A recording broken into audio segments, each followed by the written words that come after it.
I was brushing my teeth when my phone rang. It was an unknown number. I almost let it go to voicemail, but something made me pick it up. Hello, this is Ms. Emily Carter, correct? Yes, speaking. This is from Western Financial Bank. We're following up on the outstanding loan of $722,000 under your name. Your payment is overdue. Would you like to discuss a repayment plan? I froze. For a second, I thought it was a prank. I think you've got the wrong person, I said, gripping the sink for balance. No, ma'am. This loan was processed 11 months ago. You're the primary applicant and responsible for repayment. My heart started pounding. What are you talking about? I didn't take any loan. I never signed anything. There must be a mistake. We have your digital signature and identification details. If you like, we can email the documents to verify. I didn't say a word. My mouth went dry. They had my name, my ID, my details, but I had no idea this loan even existed. After I hung up, my body felt numb. I sat on the cold bathroom floor, trying to remember. Had I ever signed something by mistake? Was this some scam? But deep inside, a sick feeling started forming. I knew something wasn't right. Not with the bank, but with my own family. They had always treated me like an afterthought. I was the quiet one, the obedient daughter, the one who stayed home and didn't argue. My older brother and younger sister always came first. I was told I wasn't smart enough to handle business matters, that I should just stay out of financial stuff and be a good girl. But this? A $722,000 loan in my name? Without a single word to me. I rushed my email, and there it was, documents from the bank. My name, my ID, my forged signature. My heart sank. The loan wasn't fake. It was real, and I was officially in debt for nearly $750,000. I couldn't breathe. In that moment, every sacrifice I'd ever made for my family flashed before me. Every time I said yes to keep the peace. Every time I let them make decisions for me. Every time I let myself shrink to make them comfortable. And this was the thanks I got? I didn't know yet how deep the betrayal went, or just how much they had done behind my back. But I made a quiet promise to myself right there on that bathroom floor. They thought I was weak. They thought I wouldn't fight back. They were wrong. Growing up in the Carter household felt like being a spare tire, kept around, rarely acknowledged, but suddenly important when things went flat. My mom, Diane, had a sharp tongue and even sharper expectations, just never for me. Emily, not everyone's meant to shine, she'd say, waving her hand like swatting a fly. Some people are meant to support. Be useful at least, sweetheart. My older brother, Brandon, was the golden child. He could fail a college class and still get applauded at dinner. He's just under pressure, Mom would say, refilling his plate. And my sister, Alyssa, was the family jewel. Everything revolved around her. The way she looked, the way she spoke, even the way she threw tantrums. She's sensitive, they'd say, while I cleaned up the mess quietly in the background. I wasn't dumb. I noticed the pattern early on. When the fridge broke, I was the one figuring out how to get it fixed.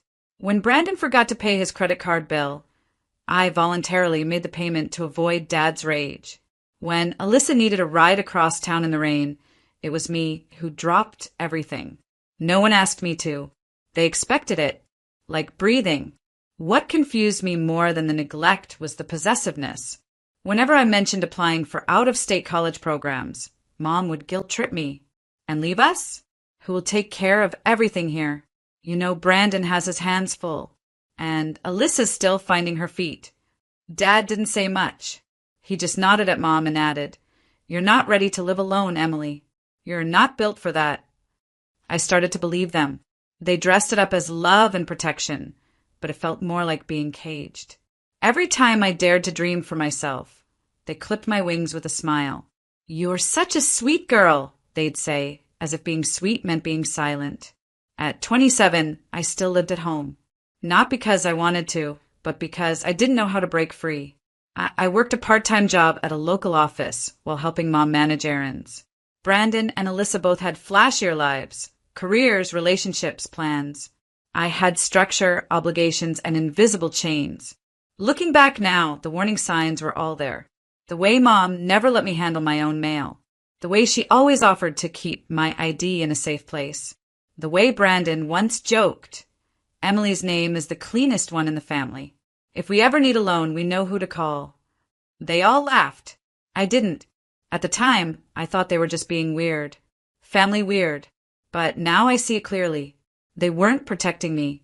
They were grooming me for something bigger, something I couldn't have imagined. And they were about to find out just how wrong they were about me. I couldn't shake the feeling that something wasn't right. After the bank call, I spent hours digging through my personal files and scrolling through old emails, trying to make sense of the mess. But the more I searched, the more I felt like I was unraveling some twisted conspiracy that I wasn't a part of. And the deeper I went, the clearer it became. It all started with a simple email I found buried in my inbox. It was from my mom, dated just over a year ago. "Emily, just a small favor," it read. "Could you please keep an eye on some documents I need to submit? I'll handle the rest. Don't worry about it." My mom had been handling things for as long as I could remember, so I didn't think much of it at the time. But this email, this was different. It was part of a chain of messages detailing the loan application process. I pulled up the loan documents from the bank and stared at the digital signature, which was, without a doubt, a forgery. My name was on it, but it wasn't my handwriting. I had never signed any paperwork for a loan in my life. But the forged signature wasn't the worst part, it was the amount. $722,000. I dialed the bank again, trying to keep my voice steady. "Can you tell me what the loan was used for?" The silence on the other end was almost deafening. The loan was approved for a variety of purposes, including a home purchase and a family event. I felt a cold shiver run down my spine. "A family event?" I asked, my voice shaking. "What event?" "A wedding," the bank representative said casually. "The loan was processed in your name to fund your sister's wedding and your brother's house." The room spun as the truth hit me like a ton of bricks. They'd used my name, my identity, to secure a loan without my knowledge or consent, just to fund my sister's extravagant wedding and my brother's overpriced house. My sister had been the center of attention for months, flaunting her bridal gown, while my brother proudly showed off his new house to all of their friends. I suddenly recalled every conversation I'd overheard in passing. Moments when Brandon talked about how expensive his house was going to be, or when Alyssa made offhand comments about her dream wedding. But they never mentioned me. Not once. I felt the sting of betrayal cut deep, not just from the loan, but from the years of being manipulated into thinking I was just a small part of their world, a quiet presence, nothing more. The realization hit harder than I could have imagined. My family had taken everything from me, using my name like it was nothing, while I stayed trapped in their web. They had played me, and I was too blind to see it. I wanted to scream. I wanted to storm over there and confront them all, but I knew I needed something more, something solid, something they couldn't talk their way out of. It was time to fight back, and I was going to make them regret ever thinking they could use me. I couldn't keep it inside anymore. I had to confront them, had to make them face what they had done. After everything I uncovered, I wasn't going to let them pretend like nothing had happened. That night, I waited until dinner was over. Brandon was lounging on the couch with his phone. Alyssa was showing off some new piece of jewelry she had gotten for her honeymoon, and my mom was in the kitchen, as usual, making sure everything was perfect. Dad was already half drunk, staring blankly at the TV. I felt the tension building in my chest. I slammed the loan documents onto the dining table, the sound cutting through the air like a knife. Everyone froze. "What is this?" I demanded, my voice sharp with fury. "You've been using my name to take out a loan. For Alyssa's wedding and Brandon's house. Without telling me. Without asking me. What the hell is wrong with you?" Alyssa's face dropped instantly, but Brandon didn't even flinch. He just looked up from his phone, completely unbothered. Mom, on the other hand, didn't even seem surprised.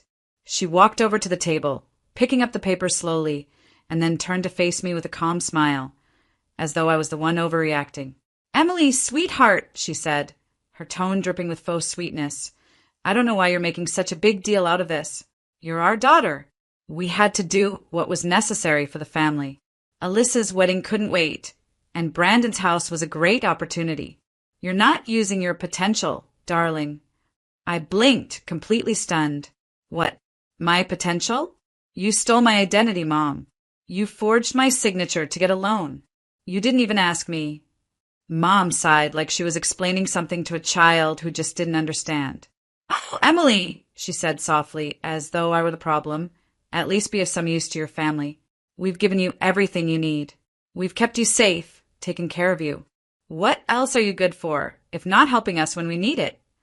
Her words felt like a slap across my face. I wanted to scream, to throw the truth in their faces and make them see how cruel they had been. But her calm demeanor and the cold logic in her voice made it worse. It was as if she truly believed she was in the right. Brandon finally looked up, giving me a bored glance. Come on, Emily, don't act so innocent. You're not going anywhere, are you? What difference does it make? You live here. You don't have anything else going on. Just think of it as helping the family. I clenched my fists. Helping the family? I repeated, my voice rising in disbelief. You used me as your personal cash cow without a single thought about me, about what I wanted. You all treated me like I didn't matter. Mom shrugged. You're our daughter, Emily. We know you'll forgive us. You always do. Don't make a scene. The word stung. It wasn't just the loan, it was everything. The years of manipulation, the constant use of my good nature to get what they wanted. And now they were acting like this was all normal, like I was the one being unreasonable. Forgive you, I whispered, my heart racing. No, not this time. I turned and walked away, each step taking me farther from the family I thought I knew. I didn't know what I was going to do next, but one thing was certain. I wasn't going to let them get away with this. The days after that confrontation felt like I was walking through a fog. I couldn't stop replaying what had happened at the dinner table. My mom's calm dismissal, Brandon's indifference. Their words echoed in my head over and over, crushing any sense of self-worth I had left. I sank into the couch, numb. Everything around me felt like a lie, a game I had never been told I was part of. I'd spent my life catering to their needs, smoothing over their messes, but when it came down to it, I was just a tool, a pawn in their hands. And now, I was the one holding the pieces of my shattered reality. I spent days locked in my room, drowning in a pool of self-doubt. My mind couldn't escape the image of my family standing there, acting like nothing was wrong. I wasn't just angry anymore. I was heartbroken, betrayed, and I couldn't figure out how to get out of this dark hole I'd fallen into. But then something inside me shifted. It wasn't immediate, but it was gradual, like the flicker of a light that was just starting to break through the darkness. I realized I couldn't stay in this broken state. I couldn't let them define my worth. Not anymore. I stood up, my hands shaking, but I didn't care. I started grabbing papers, the loan documents, my old bank statements, emails from my family, and I laid them all out. The more I read, the more I realized that I had been part of this twisted story for too long. They hadn't just stolen money from me. They had stolen my future, my dreams. But that wasn't going to be the end of it. I picked up my phone and started searching for a lawyer. A good one. A lawyer who would help me fight back against this web of lies and deception. I knew it wasn't going to be easy, but I was done being a victim. Done letting them control me. I called a lawyer who specialized in identity theft and fraud. The moment I explained my situation, I could hear the shock in her voice. This is serious, she said. You have a strong case. We'll take this to court. For the first time in a long time, I felt a spark of hope. It wasn't going to be easy, but it was the first step toward taking back control of my life. They had stolen so much from me, but they weren't going to steal my power anymore. I wasn't broken. I was awakening, and I was ready to fight. It felt surreal, making those first steps toward justice. I spent the next few weeks gathering every shred of evidence, every document that proved my family's betrayal. The lawyer I'd hired was efficient, ruthless even, and I could see the change in her eyes when I laid out everything my family had done. This isn't just a loan issue, she said, her voice cold with professional certainty. This is fraud, and we're going to make them pay for it. I had never thought of myself as someone who could take on a legal battle like this, but the more I worked with my lawyer, the more confident I became. I wasn't just fighting for the money they'd stolen from me. I was fighting for my dignity, my freedom, and my future. The first step was filing the fraud charges. My family never saw it coming. I knew they thought I would just crumble, retreat into the background like I always had. But I wasn't that girl anymore. This time, I wasn't going to let them silence me. When the papers were served, officially accusing them of fraud, identity theft, and falsifying documents, the look on my mom's face when she received that envelope was priceless. I had to hide my smile when I heard the knock at the door. My mom opened it, only to be handed a court summons. "Mom, what is this?" Alyssa's voice echoed in the hallway. She sounded genuinely confused, but there was a layer of fear in her tone. I stayed in the next room, listening intently. They didn't even know what hit them. The panic started almost immediately. I could feel it in my bones as the days passed. The first phone call I got was from my mom, and she was begging me to drop the case and think of the family. Her words dripped with desperation, but I didn't flinch. "Think of the family?" I repeated her words, my voice now steady and unwavering. "You think of the family, but not once did you think of me. You used me to get what you wanted, and now you'll pay the price." The silence on the other end of the phone was deafening. She tried to reason with me, but I didn't care. The truth had been exposed. She had forged my signature, used me as her pawn, and now there was no going back. As the court case loomed closer, I could hear the panic rising. Brandon was calling me, telling me to settle this privately, but it was too late for that. They were terrified. The facade of perfect family unity was crumbling, and the reality of their lives was now impossible to escape. This wasn't just about the money anymore. This was about showing them that I wasn't afraid. I was taking control, and I was going to make sure they faced the consequences of what they had done. The day of the court hearing arrived, and I could feel the weight of it settling in my chest. This wasn't just a legal battle, it was a battle for everything I had been denied for years. As I entered the courtroom, my heart raced, but there was also a strange sense of empowerment. I was no longer the quiet, invisible daughter. I was taking control of my life, of my future. The moment we sat down, I saw them, the people who had betrayed me, sitting in the same room, trying to maintain their composure. My mother, ever the picture of false confidence, had her usual smug look, but I could see the cracks beginning to show. Brandon, who had always been the golden child, was fidgeting nervously. Alyssa was trying to act like she wasn't affected, but her eyes darted back and forth, unable to hide the anxiety. The trial began and the evidence was laid out. The forged signatures, the false claims, the financial records that proved how they had stolen from me, using my name to take out loans they had no intention of repaying. One by one, their lies unraveled. The lawyers' questions cut through their defenses like a hot knife through butter. They tried to deny it at first, but the truth was undeniable. The documents didn't lie. Then came the moment I had been waiting for, when the court ordered the seizure of the assets they had fraudulently obtained. Brandon's beautiful new house, the one he had been so proud of, was taken away. I could almost hear the breath leave his body as the judge pronounced the decision. His expression was one of disbelief, a mix of shock and fury. He had thought he was untouchable, but now he was being forced to give it all up. Alyssa's perfect wedding, the one she had flaunted for months, was also a lie. It wasn't her money that funded it, it was mine. And now the consequences were hitting her hard. As the judge ruled on the case, her marriage, built on illusions of wealth and grandeur, began to crack. Her husband, who had supported her during her lavish spending spree, stood by her side in the courtroom, but the tension between them was palpable. Their marriage was falling apart right before our eyes. But it was my mother's downfall that hit the hardest. I had always thought of her as someone who could manipulate any situation to her advantage. But seeing her face when the ruling came down was something I would never forget. She had lost it all.